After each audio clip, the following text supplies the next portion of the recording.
News Center Maine is partnering with the Maine-Monitor to bring you some of the reporting being done by journalists at the nonprofit independent publication. We'll be featuring one of their stories every Monday right here. And so today we're talking about housing.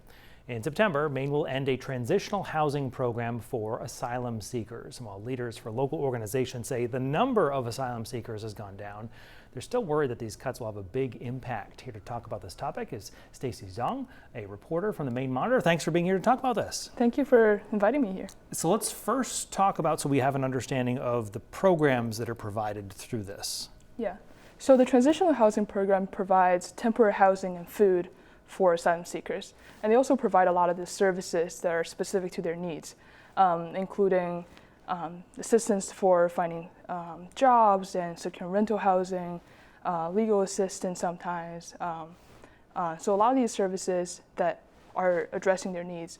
And it's unique to asylum seekers because a lot of these, because federal law requires that they cannot work legally for 6 months after they first file their asylum application. So a lot of these asylum seekers are in limbo for a little while because they don't have the money to pay for housing and pay for their basic needs at the beginning.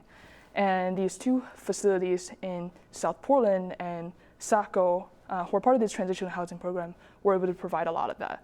And I think the South Portland program closed last year, and the one in Saco is closing at the end of September. And I think in total, the two facilities provided, served nearly 1,000 asylum seekers since 2022. So this is a kind of a key hub for people arriving here to just meet some basic needs. Yeah, 100%. So why then is Maine scaling back or stopping these programs? Yeah, so one of the main reasons that this is happening is because this program was funded through a one-time state grant in 2022 called the Emergency Housing Relief Fund.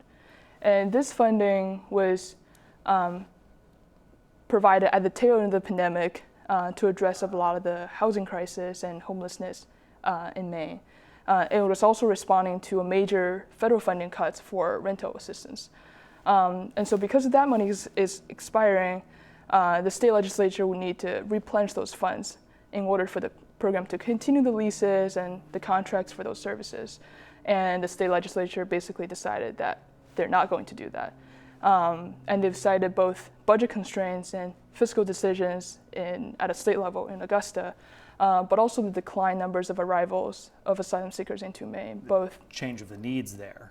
Yeah, both comparing to the levels in 2022, 2023, when there's an influx of asylum seekers, and since January when there's new policies being implemented by the Trump administration in the southern borders. So if this program does go away because the money has expired, that has run out there, what other, if any, services are available for asylum seekers that show up here that need those?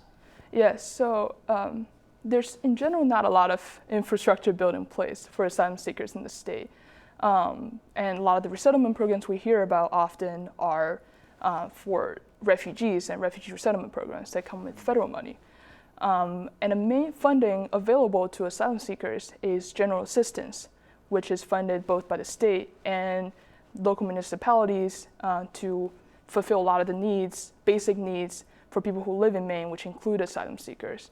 But most of the direct services that are provided to asylum seekers are coming from actually nonprofit organizations.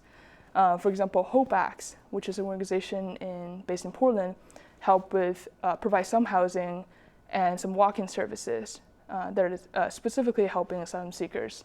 Community Housing in Maine also provide some housing for asylum seekers who are pregnant women and their newborn children.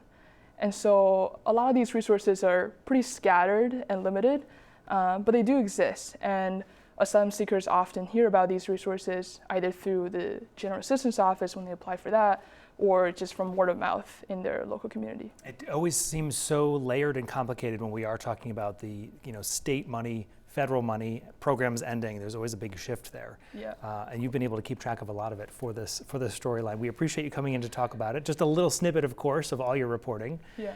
If you'd like to see more of Stacy's reporting specifically on this topic, you can do that right now at the-maine-monitor.org.